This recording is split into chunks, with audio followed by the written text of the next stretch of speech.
All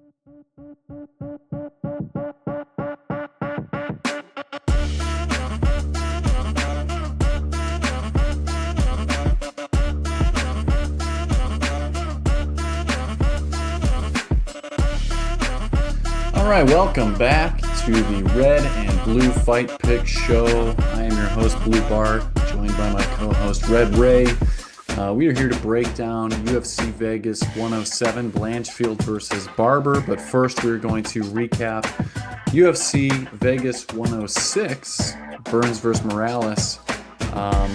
Overall, we were down 0.54 units. Red Ray and I, in our combined bets, the picks that we feel the most confident in, that we spend the most time on together, we did go 3-0. So I was happy about that.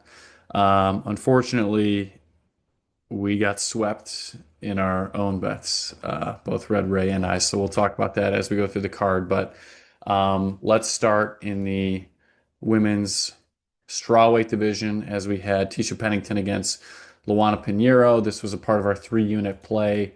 We were very high on Tisha Pennington, and she looked great throughout the fight. It was, she had a little bit of adversity to overcome. She did get taken down a little bit, but was never controlled too much. Was the better striker. Got the win. Had dug deep, lost the second round, came back, won the third round. To win us the first leg of that parlay for our 3-unit play. The next fight, we were on Hunsung Park. I'm sorry, I think that we both just liked Hunsung Park. No bets were given on that. He absolutely smoked Carlos Hernandez. I think Red Ray may have been on Hernandez. I mean, what a pathetic performance by Hernandez. He got cut from the UFC already after his performance. So no more Carlos Hernandez, but Hunsung Park looked great. Freshly married, as Blue Bart pointed out, and he was not losing after getting married. Denise Gomez, we were high on Denise Gomez. I mean, she was a big favorite for a reason. I know Red Ray liked her by submission. She clobbered Elise Reed. It was competitive for about 30 seconds, and then she just destroyed Elise Reed. Next, we're in the women's bantamweight division. Luana Santos against Tainara Lisboa. I know that Red Ray was on Tainara Lisboa. Red Ray, what were your thoughts? Sure. Takedown defense didn't look great. I thought she could, stop maybe take down a little bit, like maybe stuff it for a half of a second, but she just fell over and then she just didn't know how to get back up. So it's not what I saw in previous fights. And Luana Santos was actually doing regular takedowns, which she usually only does judo takedowns. So it's unfortunate. Yeah, I know quite a few people around Lisboa. I mean, I was leaning Santos. Certainly wasn't a lock by any means, but that was just a one-sided beatdown. Moving up the card, we were on Yadir Devel. He did have a dominant performance as well. Connor Matthews completely outclassed. Devel was a big favorite for a reason. I think he was in our 2-unit play. Is that correct, Red Ray? Yeah, we parlayed him and we took the under in that fight. Yep. Okay, yep. We had the 1-unit play on the under 1.5. Just dominant victory for Devel. I'm excited to see his next time out. Next fight, I'm excited about this one. We were very high on Jared Gordon. That was a 2-unit play. Dominant victory by Gordon. Dropped him early, busted him up. We said he was going to have a huge advantage on the feet. Knocked him out in the first round. Just awesome performance. I was so pumped watching this fight. Moises couldn't even attempt a takedown because he got stunned so early, but awesome performance by Gordon. Moving up the card, I know Red Ray was on Mateus Camilo against anorexic Gabe Green. And Red Ray, what happened here? I I didn't realize that Camilo was just an absolute quitter. I mean, it was an embarrassing performance. I mean, there wasn't even a choke put in. It wasn't even a neck crank. That was the official submission. He wasn't even cranking it. It was just, he just wrapped his arms around his face, and then Camilo just said, "I'm not fighting anymore." So it was an embarrassing performance. I mean, he was winning up until that point, but it seemed he tried to that triangle from the bottom. Looked like he gassed his legs out, and then said, "I'm not fighting anymore." Yeah, I know Blue Bart had really pointed out the mass that Camilo had, the physique, and those muscles filled up with blood, and he got gassed, and he went all out for that triangle choke. And when he didn't get it against anorexic Gabe Green, who no longer has muscles, has better cardio, and he found the finish. Moving up the card, um, Blue Bart was. I know we were both on Arosa, but I gave out a half unit on his money line. He fought hard for my half unit. I will say that, but he did get outclassed a little bit on the feet by Costa. Was able to get a few takedowns, but never was able to control him on the ground. Um, yeah, I mean, Costa, I thought decisively won this fight. I mean, I was hoping for a split decision for Rosa, but judges got this one right. Costa looked good. Credit to him. He is still the kryptonite for the Red and Blue Fight Pick show. Uh, moving up the card, I had another half unit on Dustin Stoltzfus against Nursultan Ruziboev. Ruziboev, I think he's somehow doubled in size since the last time I'd seen him. I don't, he just looked like a monster in there, and Stoltzfus looked like he was in a different division. I mean, I know Ruziboev's 6'5", but Stoltzfus had his moments. I will say that. He did win a round. He fought hard for my money as well, and I can appreciate that. I mean, this was only a half unit play. You got something you want to say, Red Yeah, Ray? he won. Ruziboyev tapped on that guillotine. I don't. No one's going to tell me otherwise. There's no reason that he would double tap the shorts for no reason when he's in a guillotine like that. So Yeah. that should have been a win easily. Moving up the card, I had one unit on Super Sadiq Yusuf. Um, was really disappointed by his performance. Unlike Julian Erosa and Dustin Stoltzfus, who fought hard for my money, Yusuf did not. The stats don't really show um, the lopsidedness of this fight. Santos was controlling the cage, landing the bigger strikes. I mean, it was a pretty competitive first round, but then the next 10 minutes were very one-sided. Um, Yusuf did not look good. He looked slow, he looked nervous, he looked hesitant. And Santos had a good flow going. Um, Most definitely a prospect on the rise. I think he's still only 24 years old, so we'll see what's next for Santos. Um, and then the main event, we didn't really know what to do with this fight just because the odds were so crazy. Um, I don't think either of us gave anything out for this fight. I believe that the final thing I said for this fight was um, typically when you see a 38-year-old veteran against a young, undefeated up-and-comer, and you want to try to talk yourself into the veteran, they usually get clobbered, and that is exactly what happened. Morales ran straight through Burns, was not competitive in any way, shape, or form. Um, Welterweight division is absolutely on fire. It's completely stacked. Um, I'm excited to watch this division moving forward. But in a recap, we were down 0.54 units, but again, we went undefeated on the team bets. That's always what we feel most confident in. And then unfortunately, we got swept with everything else. But we coming back after 2 weeks. We were off last weekend for Memorial Day, and we can jump right into UFC Fight Night Vegas 107, Blanchfield versus Barber. And we start in the women's strawweight division as we have Rayan dos Santos at minus 275 with the comeback on Alice Ardelean at plus 225. Red Ray, how do you have it? You got two ladies here that I think both are fighting for their job. Ardelean has lost two in a row. Dos Santos did win her last fight against Puja, but the judges were not agreeant with what they saw, even though I think she won 30-27 and somehow lost on one scorecard 30-27, which is crazy. Um, Dos Santos she's actually pretty skilled.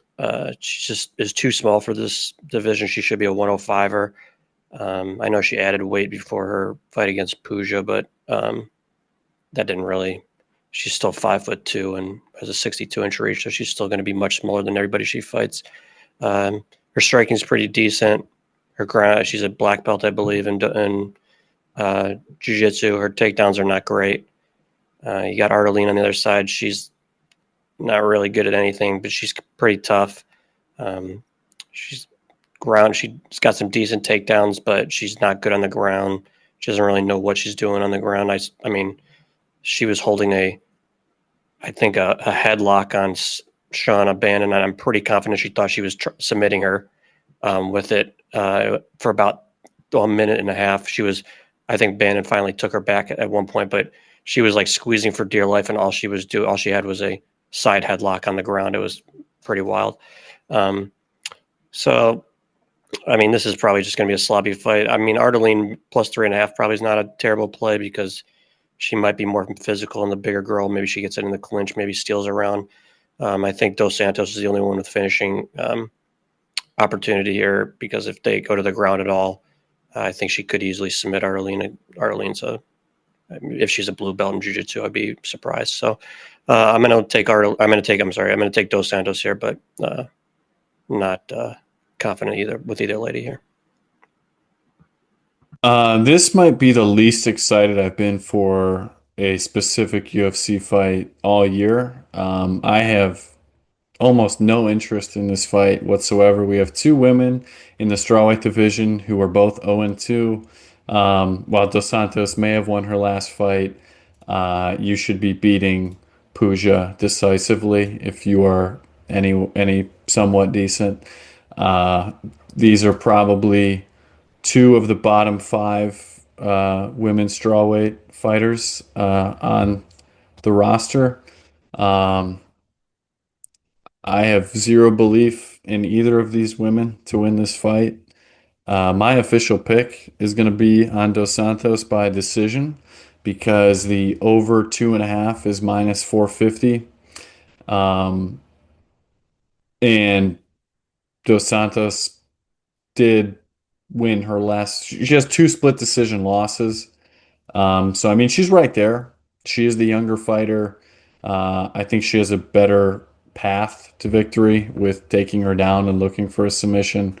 Um, and when Elise almost got submitted by Shauna Bannon, who I don't think is super tough either, I lean Dos Santos by decision at minus 140.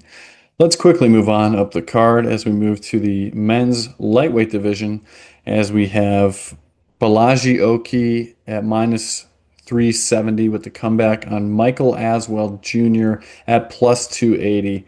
Um, Another change up in this card today, actually.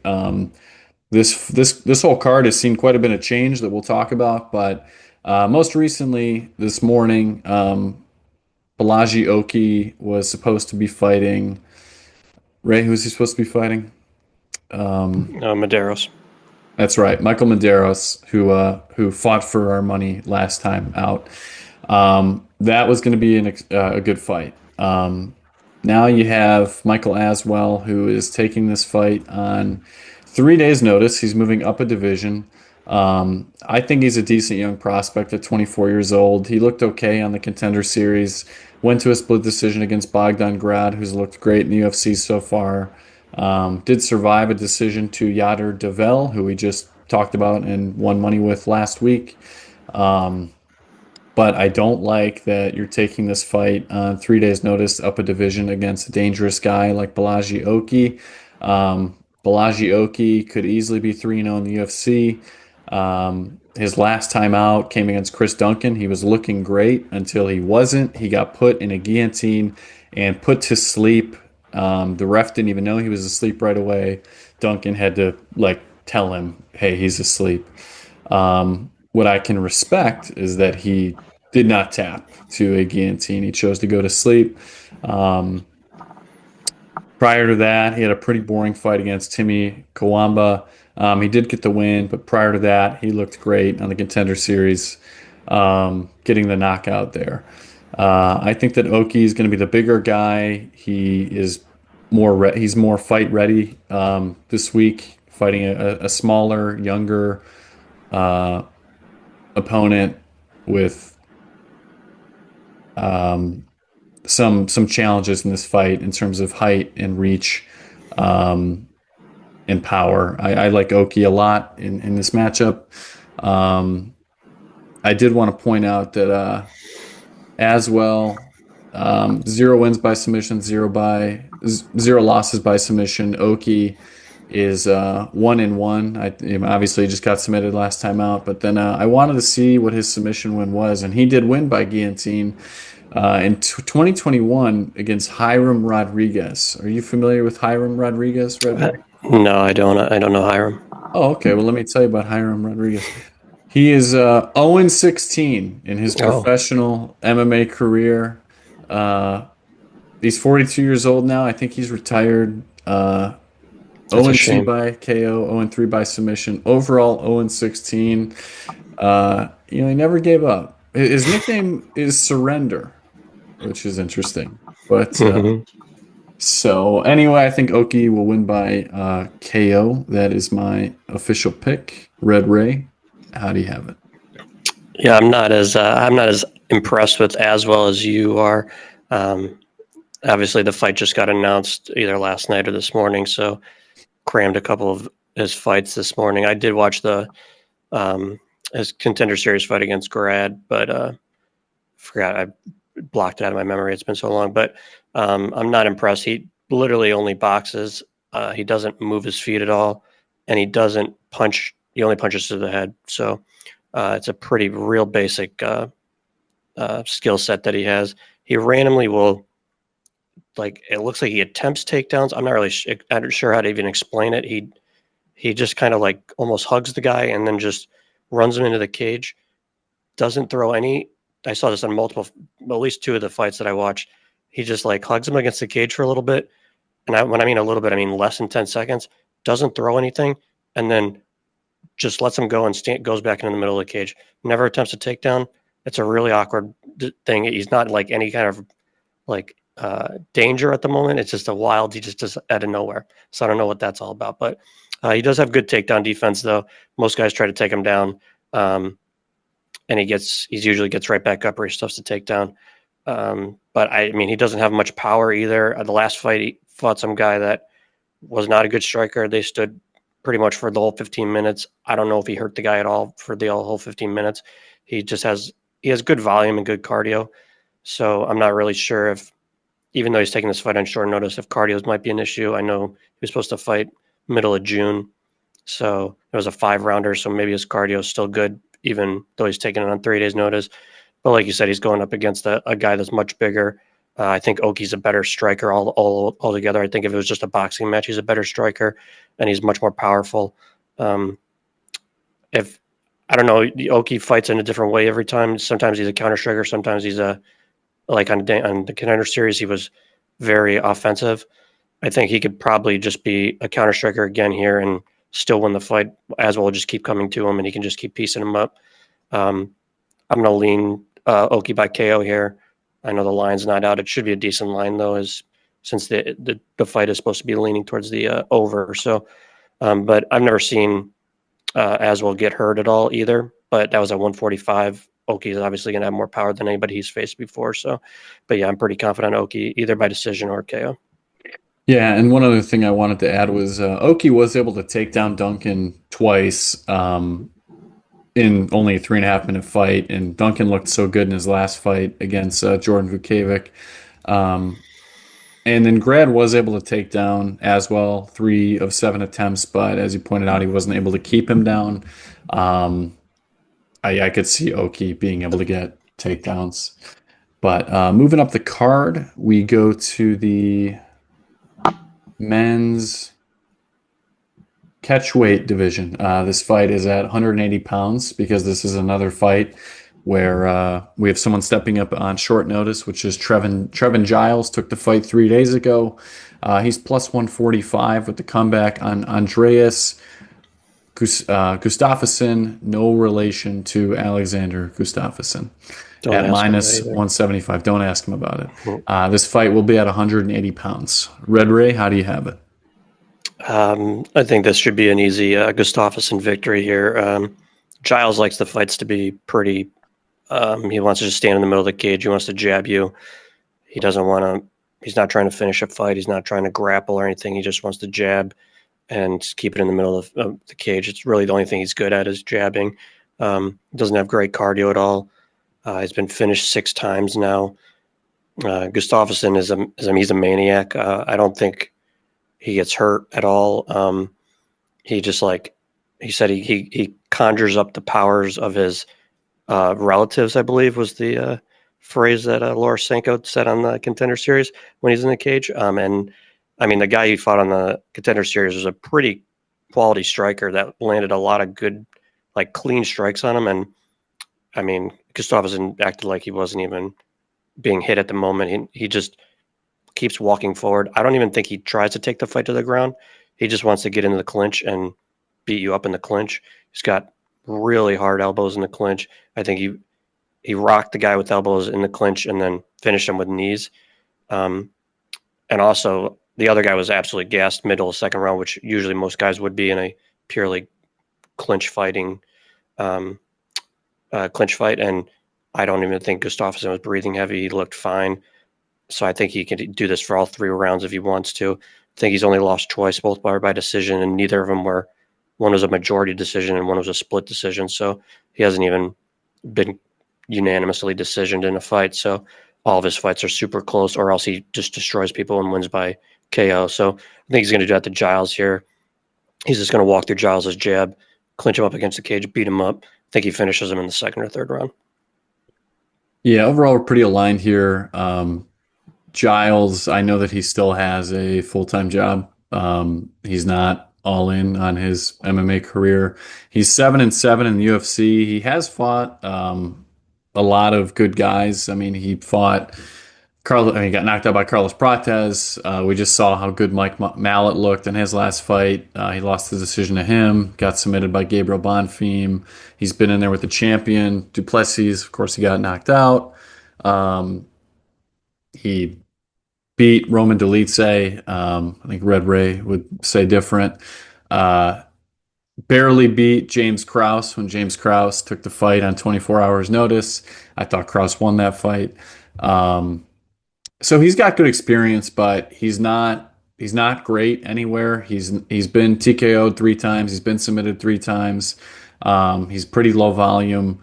Um, he's not very dangerous. He hasn't had a finish since 2020 against Bavon Lewis, who finished his career at 7-6. Um, I think that when you have 14 fights in the UFC, you're starting to get pretty good paychecks. My guess is he's getting, I don't know, 60,000 to show. Do you think close to that? And I think if you got a phone call 3 days ago and you're a firefighter and they're like, "Hey, do you want to fight this guy for $60,000 even if you lose?" And we'll even throw in a little more because it's on short notice. He's You a want to police officer. police officer, I'm sorry.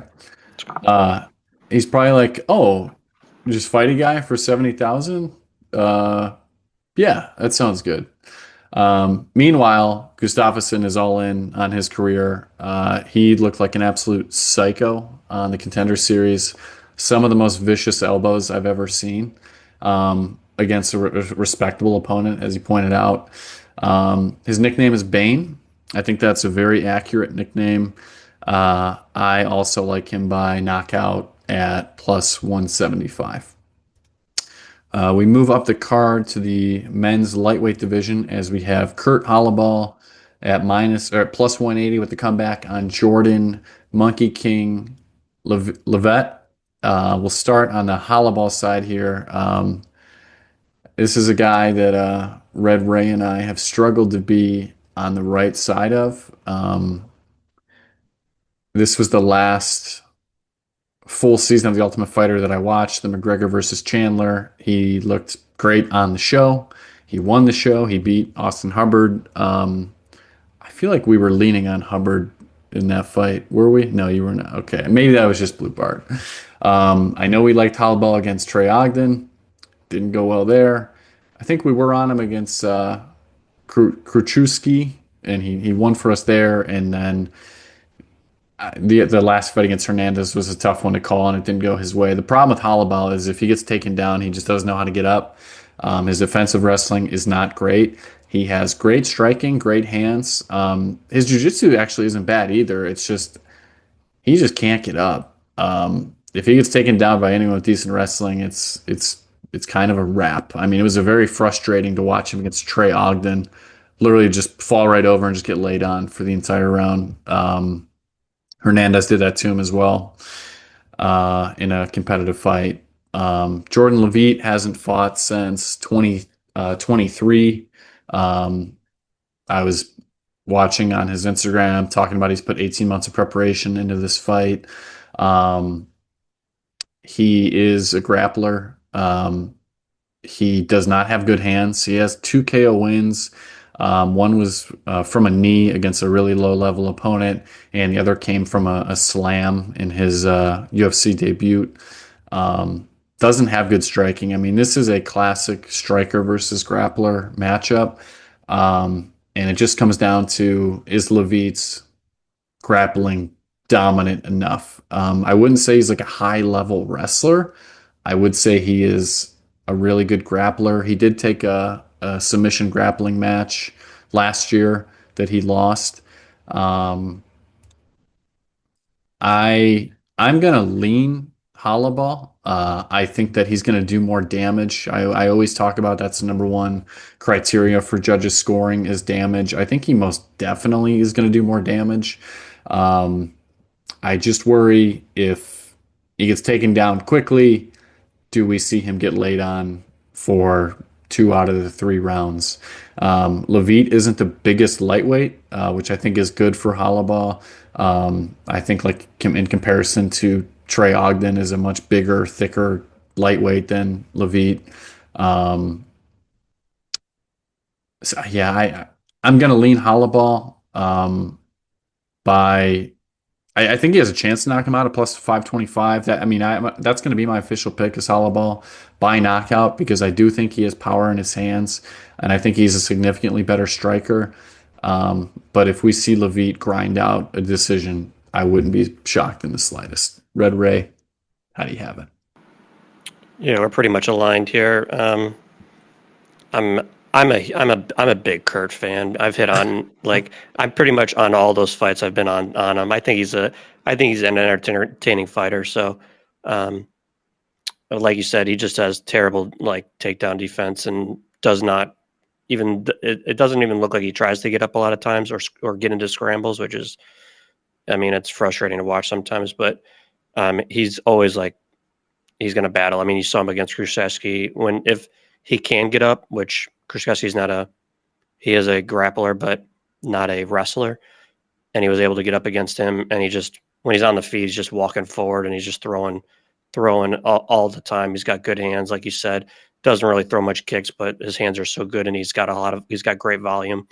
Leavitt, on the other hand, doesn't really throw any hands at all. He uses his feet as hands. He just throws nonstop kicks. When people punch at him, he doesn't. I don't know if he doesn't see him coming or not. I don't think I saw him block one punch that anybody threw at him the whole time. He just pops him right in the face and he just takes him and just sits there. So I'm not sure how great his eyesight is, to be honest. But he does a lot of takedowns. He shoots a lot of takedowns. His wrestling is not bad. It's pretty average. I mean, he will get people to the ground. I think the bottom line here is I just don't know if he is able to, at no point in any of his fights that I see Leavitt control anybody on the ground. Anytime he takes anybody down, whether it's Pimblett, I mean, a lot of these guys are high level jiu-jitsu guys like Pimblett, Hooper, Poyas, all those guys.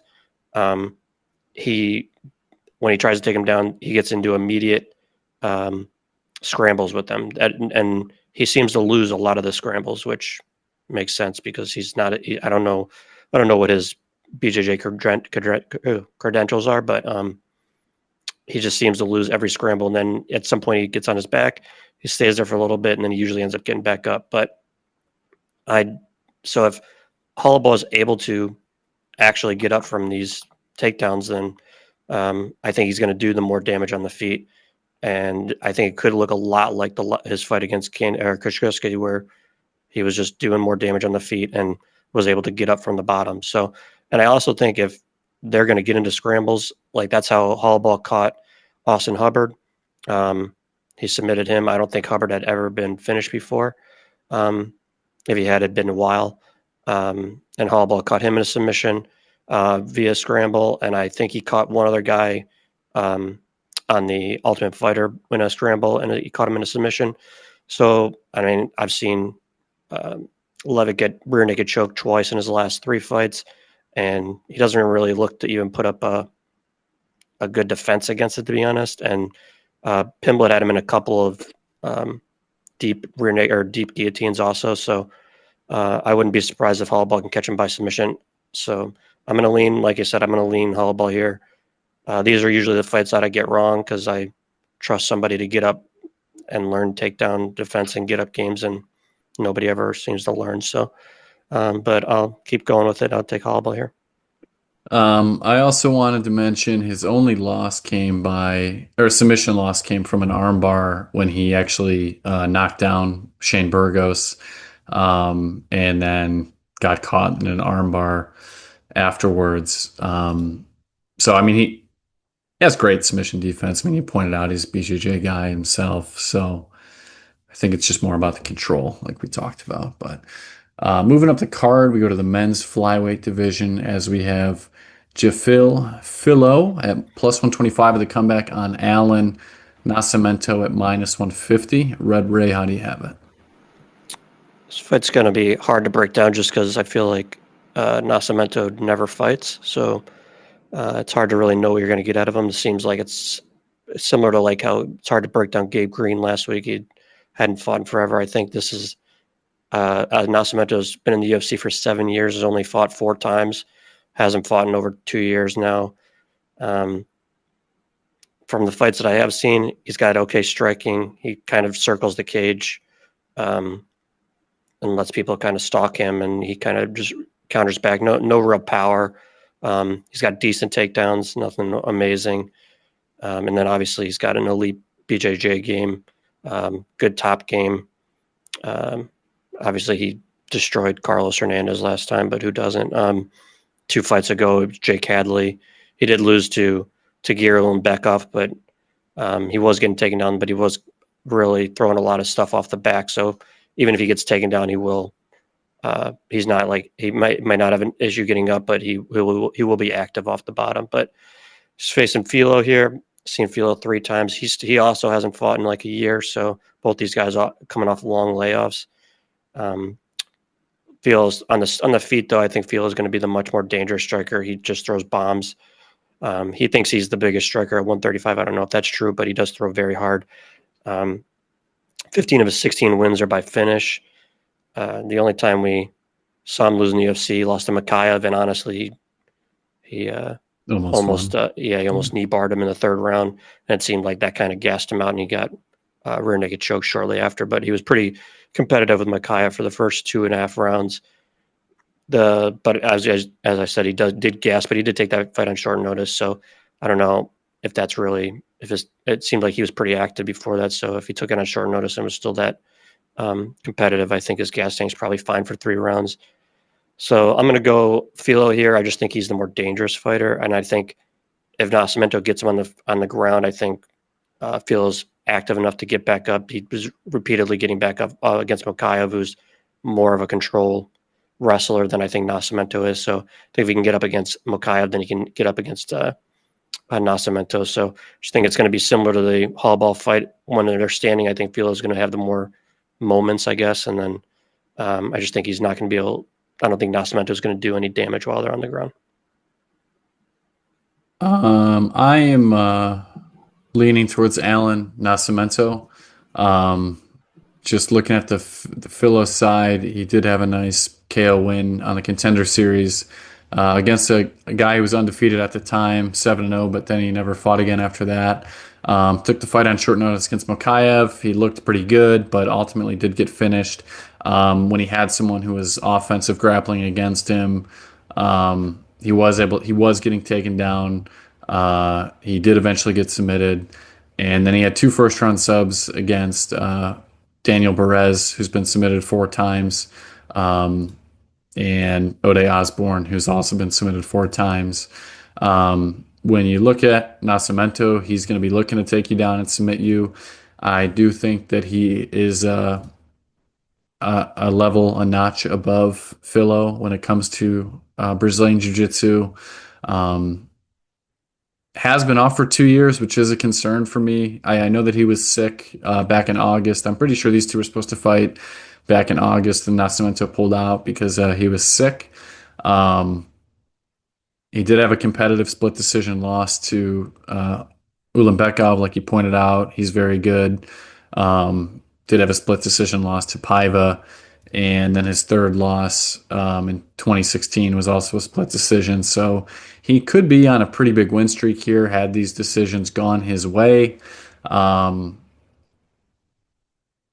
He trains at Shoot to Box with Charles Oliveira. I think he's going to be a little bit of the bigger guy. I do think he is on a better, higher level of ground game than Filho. And I think when he's going to be looking to get takedowns, I think he's going to be able to get them and find a submission. So that is going to be my official pick is Nascimento by submission. We move up the card to the men's middleweight division as we have Zachary Reese at minus 250 with the comeback on Dusko Todorovic at plus 200. I'm going to start on the Todorovic side. I listened to his interview with MMA Junkie at the pre-fight press conference today. First thing I noticed was he already has a cut right, like in the center of his forehead, just a little bit on closer to the left eye or the right eye. A pretty significant cut, which was already alarming for me. He's 4-5 over on the UFC and looked really bad in his last fight. He got absolutely starched by Malik Abdul Mansour Abdul Malik. I'm sorry. Now he was a pretty big underdog in that fight, but it lasted 2 minutes and 44 seconds, and he landed 3 strikes with only 5 attempted. Got finished in pretty vicious fashion. Prior to that, he also got, I think he had an injury to CLD, but still, he was not looking great in that fight. He did finish Jordan Wright, great. Got TKO'd by Chidi Bang Bang and Jaquani. TKO'd a really low-level guy named Maki Patillo, who finished his career at 15-11. Lost to RoboCop, got finished by Soriano by KO. Finished Daquan Townsend, who may have been one of the worst fighters ever on the UFC roster. He also said in his interview he changed gyms kind of out of necessity. Things weren't really going well at his last gym. Changed his team, changed his head coach, opened his own gym. He said he's the same old Dusko. And by that, he's still going to be an exciting fighter. That's why he feels that he was put on the opener for the main card, is because he is an exciting fighter. He said he needs to stay off the center line and be careful if the fight goes to the ground because he feels that Reese is very dangerous everywhere. All I heard is a lot of indecisiveness, low confidence, talking about what he needs to do defensively, not what he's going to do offensively, how much he needs to be careful.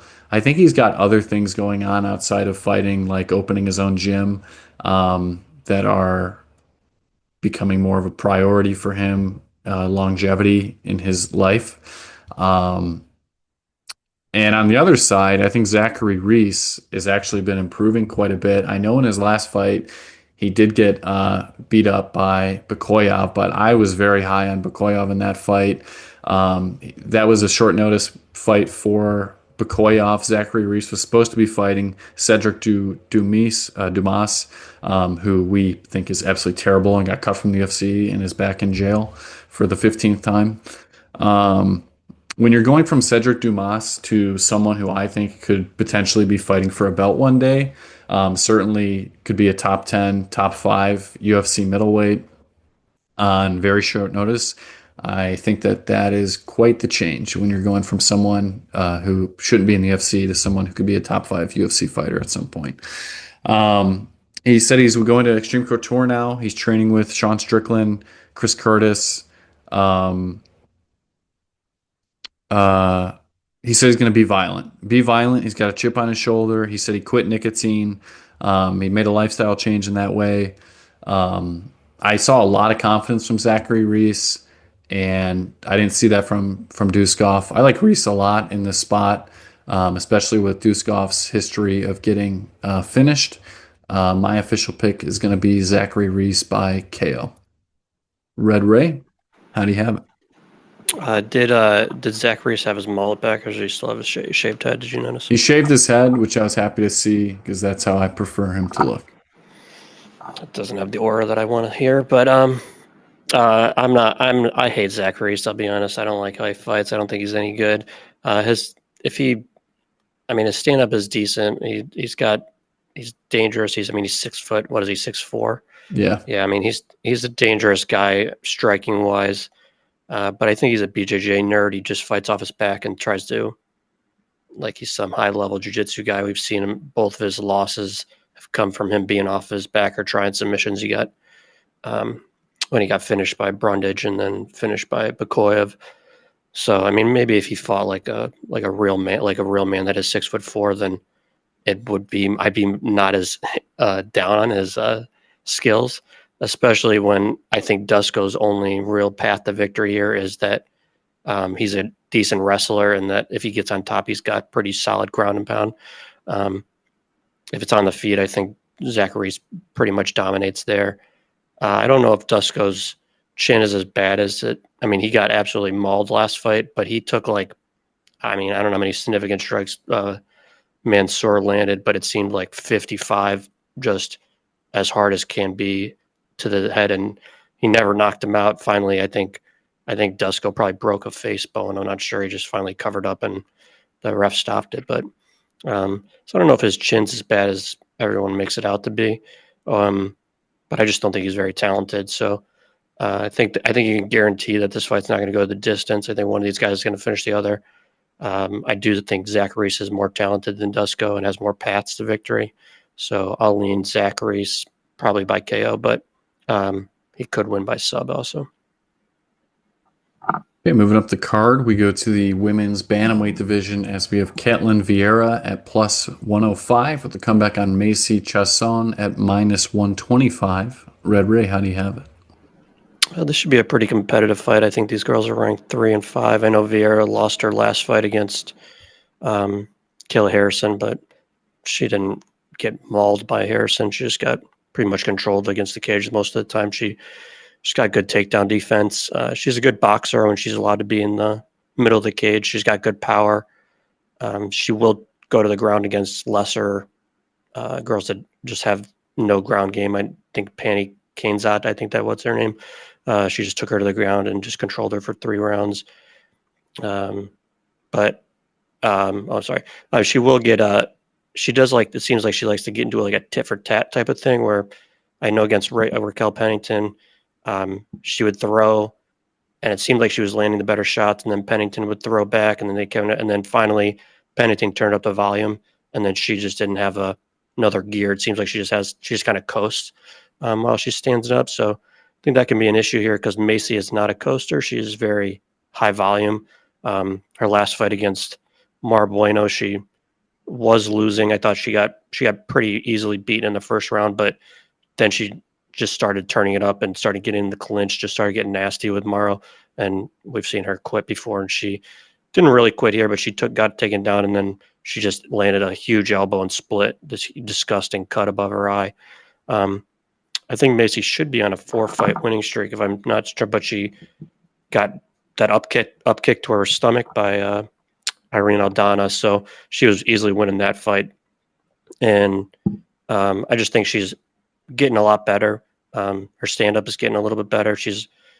I know last fight I just heard her corner just screaming at her from any time that she didn't pressure. They were just yelling at her, just disgusted with her performance when she was, even though she was striking fine, but if she just stood in the middle and wasn't striking at that moment, they were just screaming at her. So that's when she ended up turning up the pressure. And I think if she does that against Vieira, then she could. I mean, I don't know if she's going to finish Vieira. Vieira's real tough. And I don't even know if Chiasson's going to take her down, but I think she's going to get in a clinch, and I think she's just going to be more active in the clinch. So I think Macy's got 3 rounds of cardio to do that. So I'm going to lean Chiasson by decision just by landing the better shots in the clinch and just being just outworking Vieira.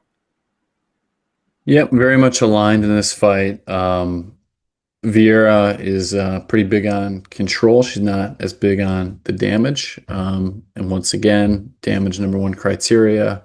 Only has 1 finish in the UFC, and it came 8 years ago to a submission win over Sarah McCain, who was 37 at the time. Other than that, she's gone to many, many decisions. She did get viciously knocked out by Irene Aldana 6 years ago. I mean, plenty of time has passed since then. That was her only time she's been finished. And she's fought a lot of high-level girls, of course. Misha Tate, Holly Holm, Rocky Pennington.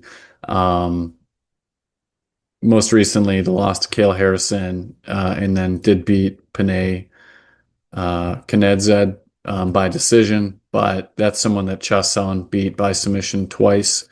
I think that Chiasson has more ways to win, as you pointed out. I think she is going to have the size and reach advantage at 5'11", 72-inch reach versus 5'8", 68-inch reach. More volume, more damage, more striking, and could potentially submit her as well. I don't think she's going to be looking for that, but she's shown she is capable of doing it.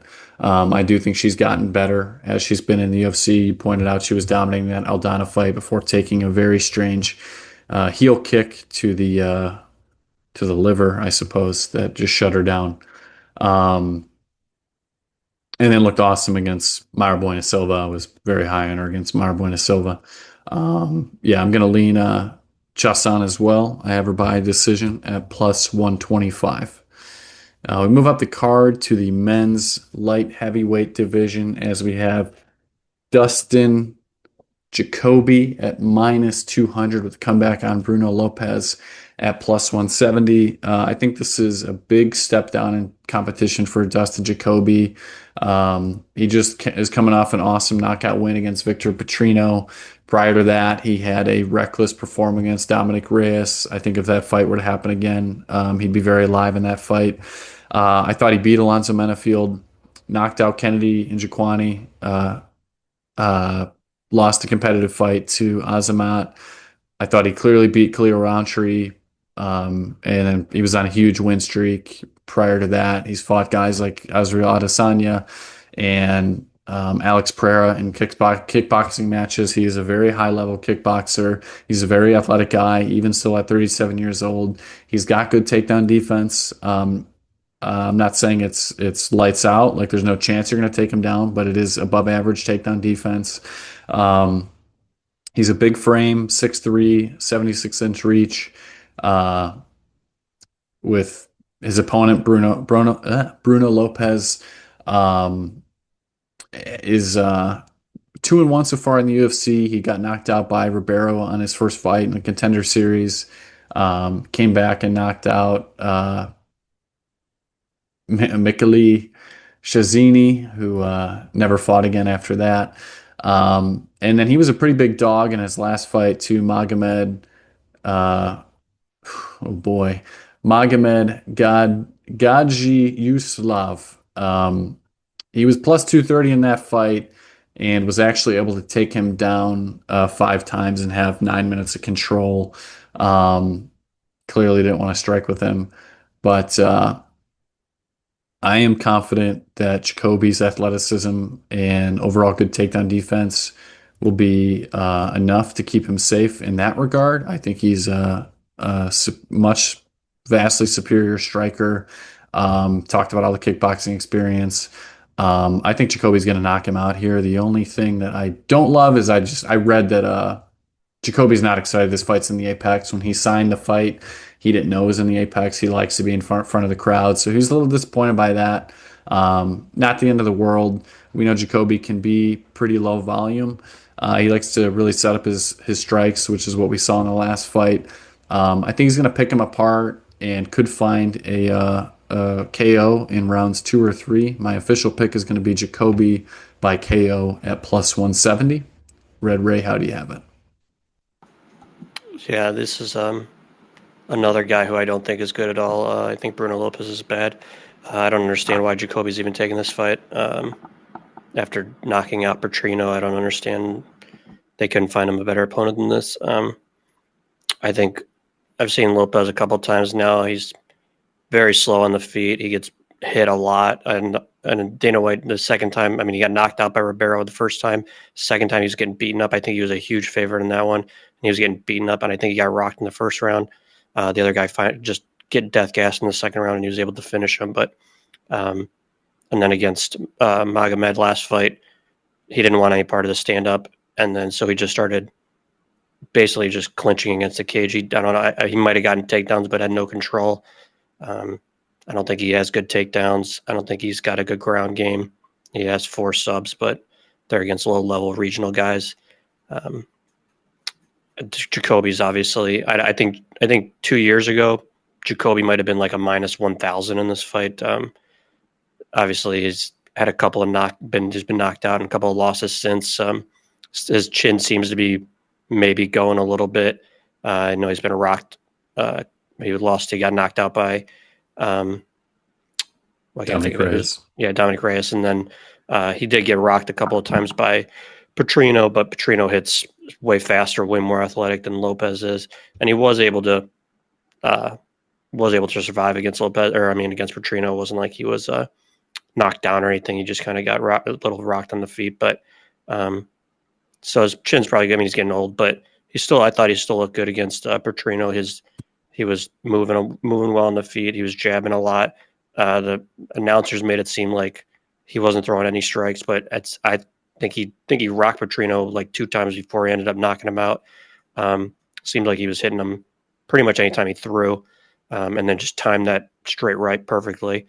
And when he was throwing to the left hook and put him down. So if Lopes throws his slow strikes at him, I think he's going to be able to time any of Lopez's strikes and counter and probably drop him. So I don't think there's really a path for Lopes here. I mean, he might be able to, I mean, he's slow, but I guess he's got decent power still. So maybe if he is lucky enough to land a strike, then he might be able to rock Jacoby. But the guys that are dropping Jacoby are much better strikers than Lopes is. So I think Jacoby gets it done inside the distance here. Okay, let's move up to the men's welterweight division as we have another fight where there's some weird circumstances.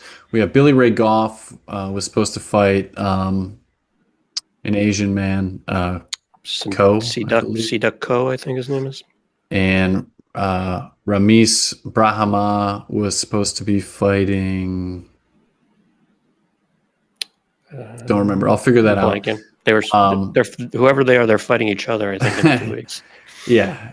Oban Elliott. Yeah, I just thought it at the same time. Billy Ray Goff is at minus 340 with the comeback on Ramiz Brahimaj at plus 265. Red Ray, how do you have it? Billy Goff, big fan of his fighting style. He's a real maniac out there. He seems to get either rocked or hurt in most of his fights, but he just somehow gets up and acts like it doesn't happen, and then ends up somehow winning the fight. But his wrestling is okay. His offensive wrestling, his ground game isn't the greatest. I can't really tell how great his gas tank is because he gets rocked so early in the fights that then I don't know if his gas tank is fading because he's rocked early and then he just is kind of all over the place, or if doesn't have it. But he also is like similar to we talked about Delval 2 weeks ago. Just keeps moving forward no matter, even if he looks like he's gassed. It's not like he just stops throwing at all. He just will, even against like the fight against Waters last fight, he uh, was getting beaten up by Waters pretty much all the rounds, but just kept walking him down. I think he won the third round just by just volume and beating up Waters. So um, he's also a pretty powerful striker, and he just can overwhelm guys with volume. Brahimaj is mainly a jiu-jitsu guy. He mainly is just a first round guy. Most of his subs are in the first round. Knocked out Mickey Gall last fight in the first round. I know they said that he was working on his stand up. That was his first KO of his career. Mickey KO and Mickey Gall's doesn't impress me at all. And to be honest, before he knocked him out, Mickey Gall was touching him up pretty well. So I wasn't overly impressed with the stand up improvements that they were making it out to be. So I think as long as Goff doesn't get caught with anything in the first round, I think Brahimaj's cardio falls through the floor after the first round, and I think Goff's volume is going to take over. I think he gets a finish in the second or third round just by getting him up against the cage, like similar to what Gustafsson. I think he's just going to get him. He's going to wear him down, and he's going to finish him.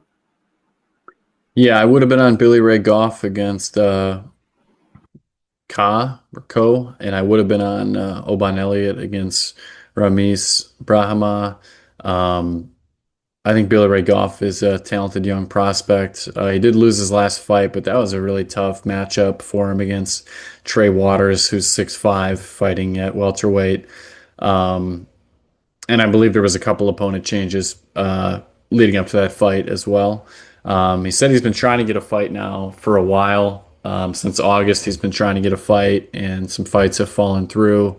Um, he said he wants to break Charles Oliveira's bonus record. He said he's got a long way to go. He said because he hasn't fought in so long, he's in the best shape ever, and he's the leanest he's ever been. Um, I think he's got great hands. I think he's got underrated grappling just because he hasn't have to show it yet. We saw him trying to Trey Waters down, but I mean that's a literal tall task, pun intended, against 6'5" Trey Waters. Knocked out his two prior opponents to that. I mean, it was really competitive in that Trey Waters fight. Um, on the other side, Brahima, he did look good against Mickey Gall. He got that first KO win, as he pointed out. Um, I liked what he had to say in his press conference today as well. He did show good confidence. Um, he said it didn't matter who the opponent was, just he signed the contract. He didn't care who the opponent was. He's been in there with some pretty talented guys. Names Mickey Gall, Tempa Karimbo, Court McGee, Max Griffin. Um, Mostly he's a submission guy. I know he trains with Bilal Muhammad. Uh, I don't think this is a great matchup for him. I think that Goff has a much better striking, much more dangerous on the feet. I think Goff would have pretty easily knocked out Mickey Gall as well. Um, yeah, I don't think this is going to be good for Brahima. One other trend that I noticed in his career is for the past 7 years, he has won and lost every other fight. He knocked out Mickey Gall. He lost to Temba Garimbo. He submitted Michael Gilmore, who's 6-5. He lost to Court McGee. He submitted a guy named Sasha Palatinikov, who's 8-5. And then he lost to Max Griffin by KO. And then he won on the regional scene. He lost on the regional scene. He won on the regional scene. He lost on the regional scene. So, based on that, he's due for a loss. And with the opponent and the trend, Billy Ray Goff is a lock by KO at plus 135. We move to the men's lightweight division as we have Mateus Gamrot at minus 160 with the comeback on Ludovic Klein. Ludovic Klein at plus 135. Gamrot, obviously a high level lightweight. He's been in the UFC for 5 years now. He's fought the who's who. His first fight in the UFC, split decision loss to Guram, who's actually not in the UFC anymore, but was a big prospect at one time. Submitted Jeremy Stevens, knocked out Scott Holtzman, knocked out Diego Ferreira, had a 5-round war against Armin Sarukian. He ultimately won that decision. Then came back against Beneil Dariush and didn't look great. Got outstruck by Beneil Dariush, who's not really known for his striking. Obviously Gamrot is known as a wrestling machine. He beat Jalen Turner by split decision in a fight that you could argue he lost just because of the damage. He beat Fiziev because Fiziev tore his ACL in the fight, and the fight was stopped. And then he was able to beat and take down Rafael dos Santos many, many times.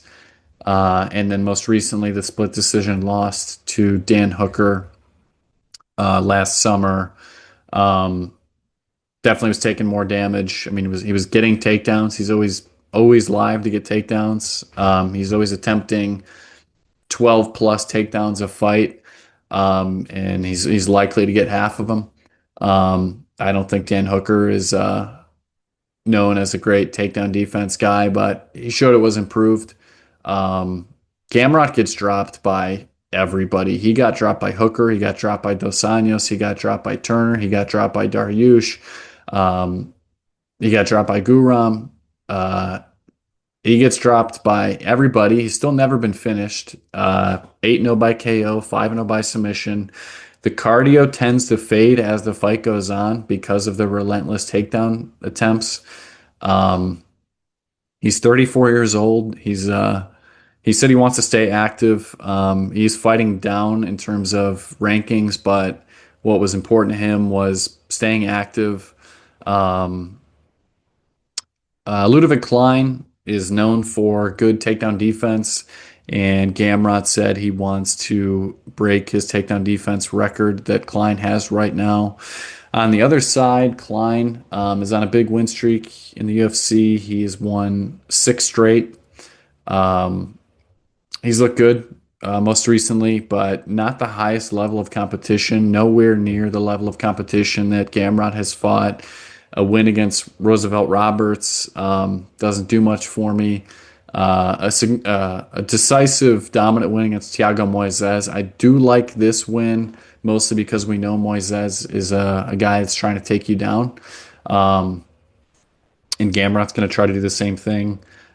He destroyed AJ Cunningham. I mean, he was minus 1,100 in that fight.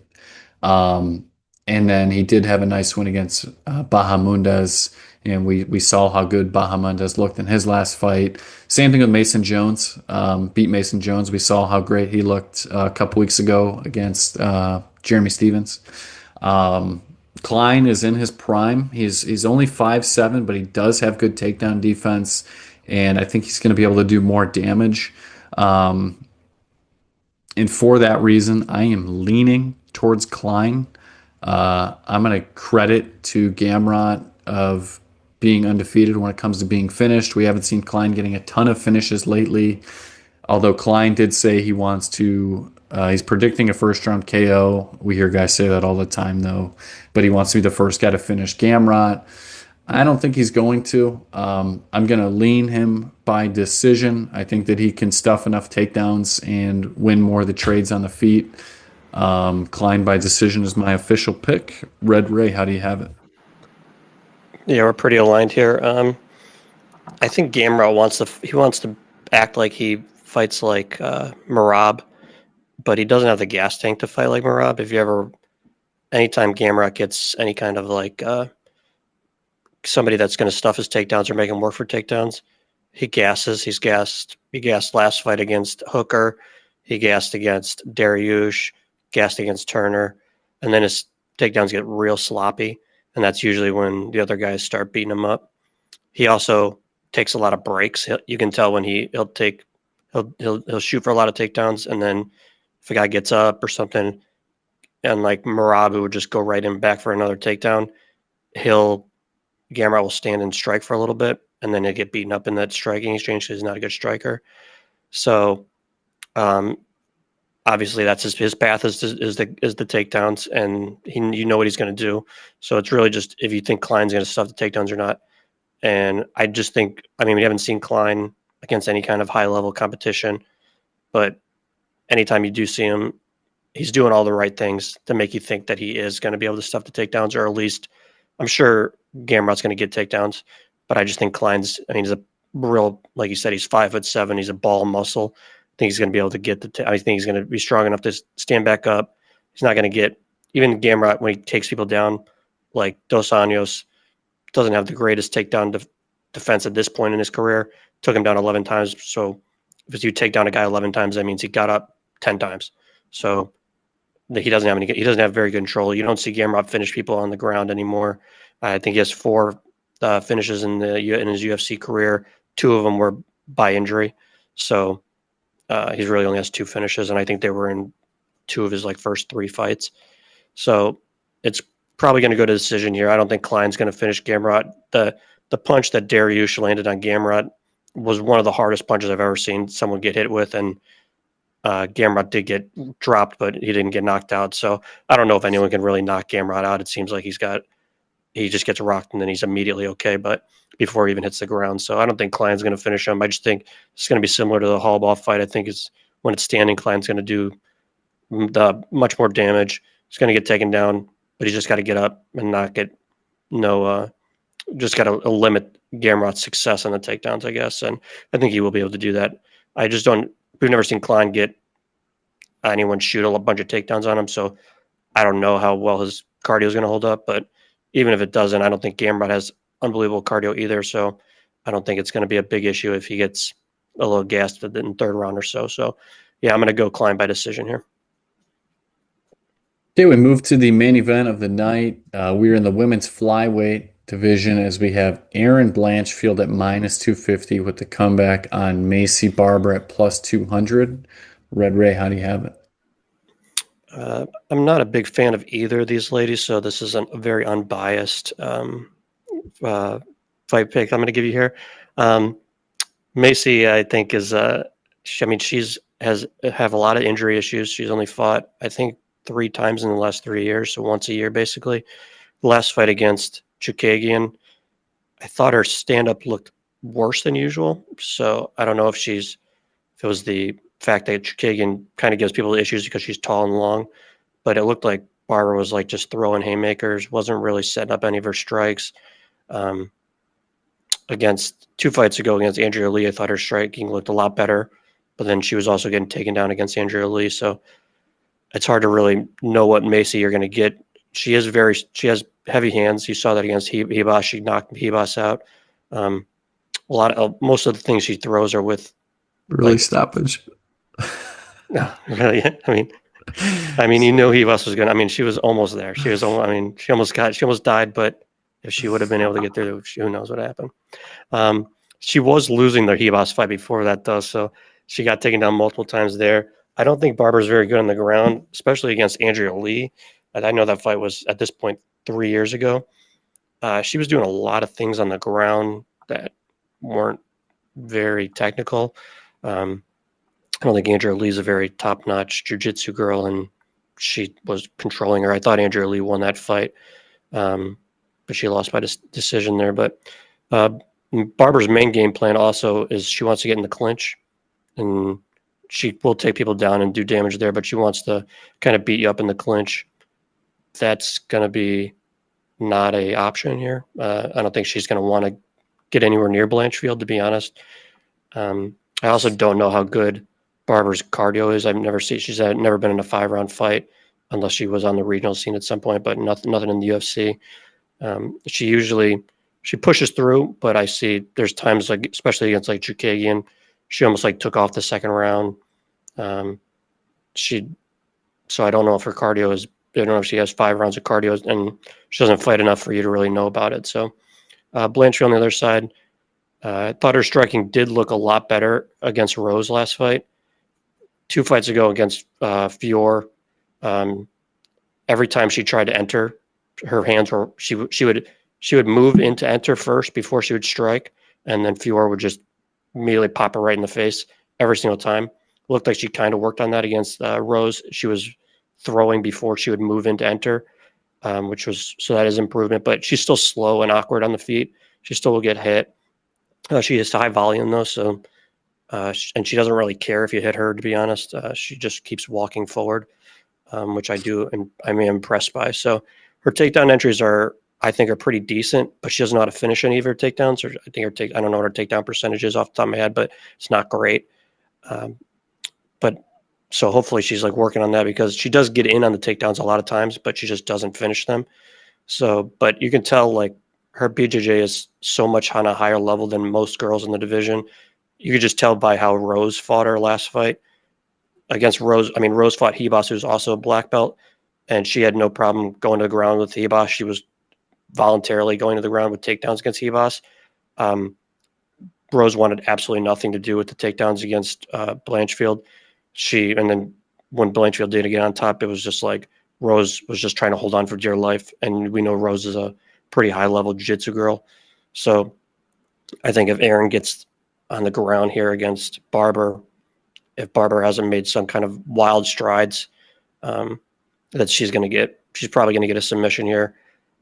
I also don't think Barber's takedown defense is very good. Like I said, she got taken down multiple times by Andrea Lee. She got taken down by Chukagian.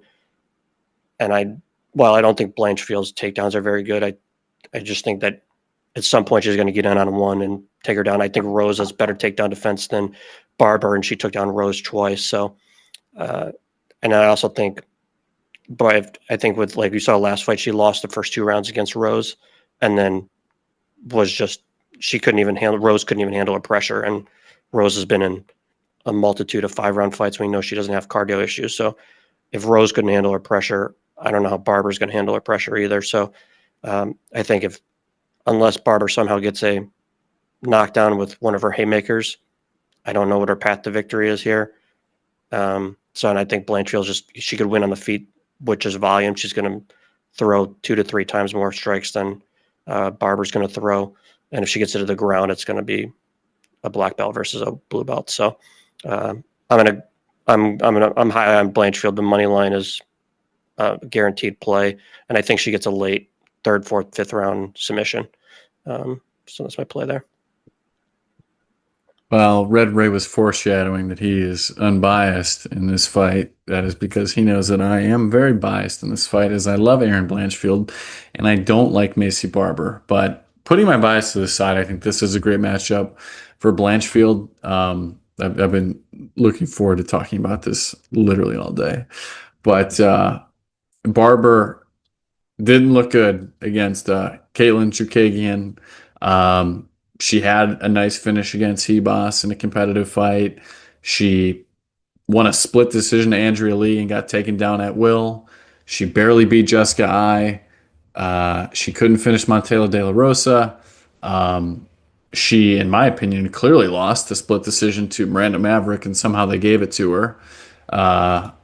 With that being said, I wanted to point out in that fight specifically that she only landed 1 of 6 takedowns against Miranda Maverick. Got beat up by Alexa Grasso, and then obviously tore her knee against Roxanne Modafferi. And prior to that, she was awesome. I mean, she had 4 KO wins. Jillian Robertson, if that fight happened today, I think that would be a much different fight. I think Robertson could beat her. Had a nice win against JJ Aldridge. He was a respectable opponent, and then she beat 2 absolute cans in her first 2 fights in the UFC. Focusing on her more recent fights, though, she has not beat anyone who's even ranked right now. Her takedown defense is absolutely terrible. I do think she has good hands, but that's pretty much all I think she has. And you don't see a ton of women's um, women's fighters getting KO finishes, and she did get the one against Hebos. I was partially kidding when I said early stoppage, but Hebos was still fighting when the fight was stopped. It's not like she like knocked her out cold and had to stretch her out. And other than that, her past 5 of 6 wins are by decision, so it's not like she's knocking everybody out that she fights. Um, on the other side, we have Blanchfield, who has fought very, very high level ladies. Had a very close decision win over Rose that she had to grind out that fight to get the win. She had another 5 round fight against Manon Fiorot, and she was actually a minus 250 favorite in that fight, and she got absolutely smoked. Now, the big difference in that matchup was that I think Filho has outstanding takedown defense. I don't think we knew that going into the fight because she hadn't fought anyone who had good wrestling. Um, I also was really frustrated watching that fight with Blanchfield's style of takedown entries. She kept trying to go for body locks. I talked a lot about this for yours fight against Shevchenko and why I like Shevchenko because she shot more double legs. Um, uh, and Blanchfield's doesn't have great hands. Obviously, she doesn't have like any big knockout wins. But I think she still is only 26 years old and she's improving every day. I think the striking looked better against Rose. But ultimately, her path, and everyone knows it. Macy knows it. Aaron knows it. We all know it. She's going to take her down and submit her. That's what I think. I think she's going to run straight through her, if I'm being quite honest. I think she's going to take her down easily. I think Blanchfield is easily the best wrestler that Barber has faced. When she fought Miranda Maverick, she was 8 for 8 on takedown attempts, and Miranda Maverick's a strong flyweight. And I pointed out Barber was only able to take her down 1 of 6 attempts, and Maverick did take Barber down the only time she attempted. She went 1 of 1 on takedowns. Um, Another impressive win, a really impressive win for Aaron Blanchfield, was against Tyler Santos, who is world class female flyweight, who's not in the UFC anymore, but that's not because she sucks. She just had a good opportunity with the PFL. Um, and she's a big flyweight, a big strong flyweight who took Shevchenko to the limit. Um, and Blanchfield had to dig deep in a 3 round fight and get the win in a fight that she wasn't able to get any takedowns, but she was able to get control against the cage and pepper her with shots, do a little bit of damage, and grind out a win. Um, I think Blanchfield is going to be very motivated. I mean, Barber is such a loudmouth. She's saying that Blanchfield is boring, not good, not a good striker. All she has is wrestling, and that she's going to knock her out and finish her. But the thing that has been frustrating to me the most with Macy Barber is that she is saying she deserves a title shot regardless. I mean, if she wins this fight, she deserves a title shot no matter what. She has been calling for this title shot even before her after her last win. She was saying she deserved a title shot, that she shouldn't have to fight anybody else. I remember listening to her on Helwani's show last summer when she was getting talked about maybe fighting Rose. And she's like, no, I shouldn't have to fight Rose. Like, I should already get a title shot now. I'm on a 6 fight win streak and I deserve a title shot right now. You haven't beaten anybody that's ranked in the flyweight division. At the time, a couple of them were ranked, but they were lower ranked, and now they're not ranked at all. And you have 5 of 6 wins by decision. 2 of them are split decisions that I thought you lost. And you're like, I deserve a title shot no matter what. It drives me crazy. And the thing that drives me the absolute most craziest, and I know Red Ray, this is really going to grind your gears as well, is she was back on Helwani yesterday, and Helwani said, let's say you beat Blanchfield. It sounds like the UFC is going to do Zhang Wei Li against Valentina Shevchenko for the flyweight title. And he said, what are your thoughts on fighting Natalia Silva for a #1 contender fight? No, shouldn't have to. Nope, I'm not going to fight her. She straight up said, no, I will not fight her. I think that we both have earned a title shot, And if I beat Blanchfield, then I should get a title shot. And then Tyler Santos, I'm sorry, not Tyler Santos, Natalia Silva should also get a title shot, one after another. We've both already earned it. It's the craziest thing. It does not make any sense. That's the point of a number one contender fight, is to see who gets the title shot. Um, and this was her same mindset last summer. No, I already deserve it. Everyone should just get their shot. I hate when anyone does this. It drives me crazy. They think they should just deserve a title shot because they've won 6 fights in a row against low level competition. Um, and Natalia Silva, do you think she'd be like, no, I'm not fighting. I'm not fighting Macy Barber. Do. No, you want to know why Macy Barber doesn't want that fight? Because she would get smoked by Natalia Silva. She got smoked by Alexa Grasso, and we just saw what Natalia Silva did to her. Macy Barber wants no part of Natalia Silva. But good news, she won't have to deal with that because she's not getting by Blanchfield. She's going to get ran through, taken down, and submitted by Erin Blanchfield at plus 375. That is the official pick. Okay, let's get into the official plays for the Red and Blue Fight Pick show. The red and blue picks are going to be 3 units on Erin Blanchfield and Beloji Aki, who is the second fight of the night. We talked about him earlier. Fighting Michael Aswell, who took the fight this morning. Oki fighting at lightweight, Aswell coming up to lightweight. Oki looked good in his last fight until he went to sleep to Chris Duncan by guillotine. Aswell lost a split decision to Bogdan Grad, who's a true 145er, now fighting a much bigger guy on short notice in his division. I don't think it's going to end well for Michael Aswell. I think Aki could knock him out or take him down and beat him up. And I just went on a very passionate rant about why Erin Blanchfield is going to win.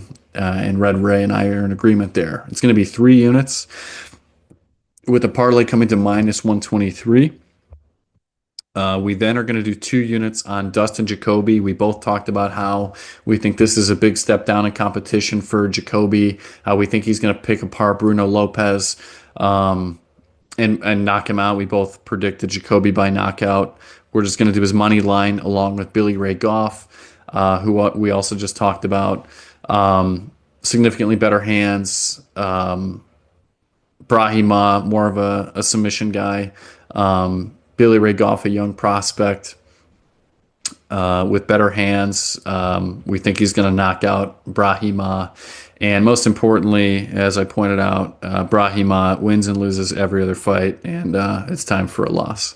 So we got 2 units on Jacoby, Billy Ray Goff money line coming to minus 106. And then lastly, we're going to do 1 unit on Gustafsson, Andreas Gustafsson by KO.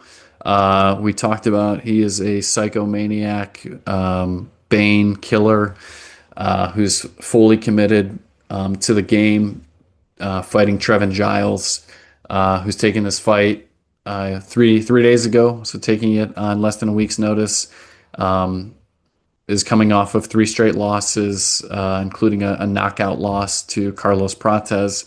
Has been knocked out by Michael Morales and Dricus du Plessis. And Gustafsson hits hard. We think that Gustafsson is going to find the KO. Let's get into our individual picks. Red Ray, what are your plays this week?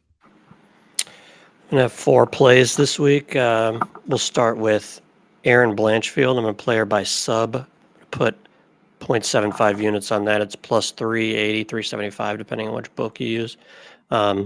We just talked about this fight. I mean, not much more to say. I just think she's the better grappler, better all-around fighter. She's going to get the fight to the ground, and I think she finishes her.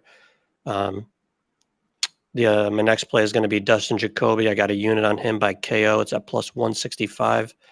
I just think Jacoby's, while I did mention that I think he's slipping skill-wise as he's getting older, this is such a drop down in competition for him against a chinny guy who's hasn't showed me anything skill-wise. So I mean, Jacoby just coming off a knockout against a guy who I think would be a minus 200 against Lopes. So I'm going to take Jacoby by KO there.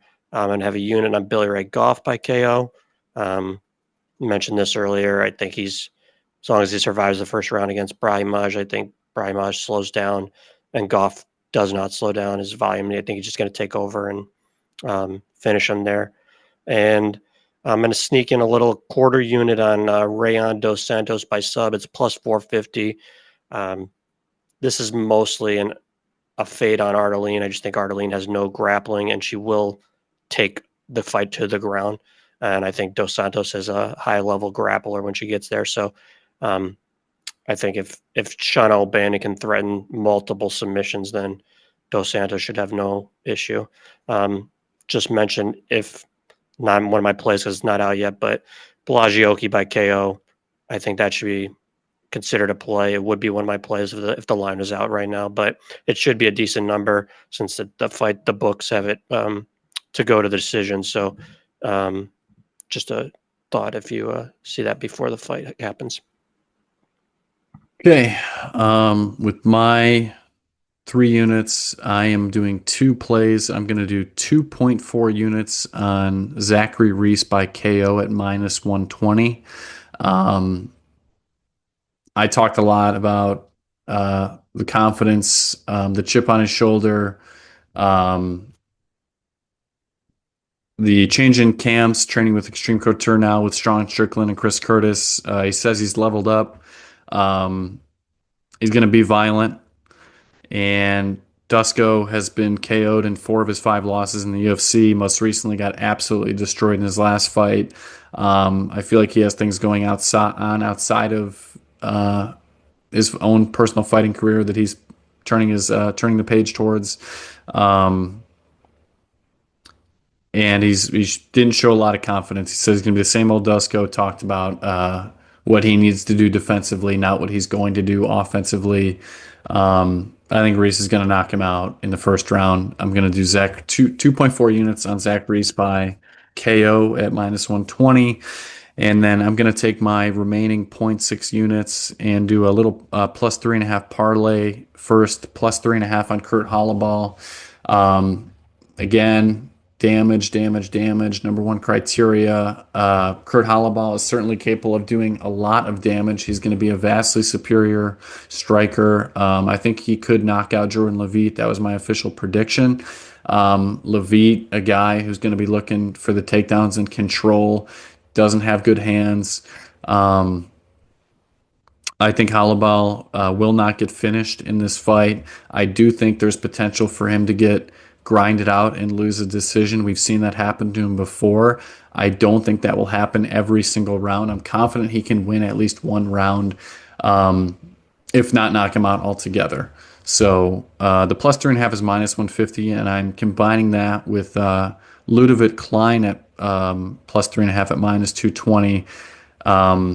Talked a lot about Gamrot. Doesn't have great hands. Can gas in fights, is a takedown machine, but Klein has shown outstanding takedown defense.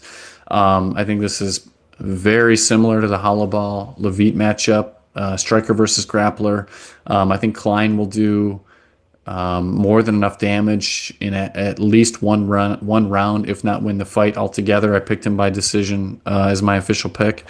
I think at worst he can win at least one round from some sort of knockdown. Gamrot gets knocked down every fight. Maybe finishes him. I think that's more of a long shot, but I do think he can definitely win at least one round.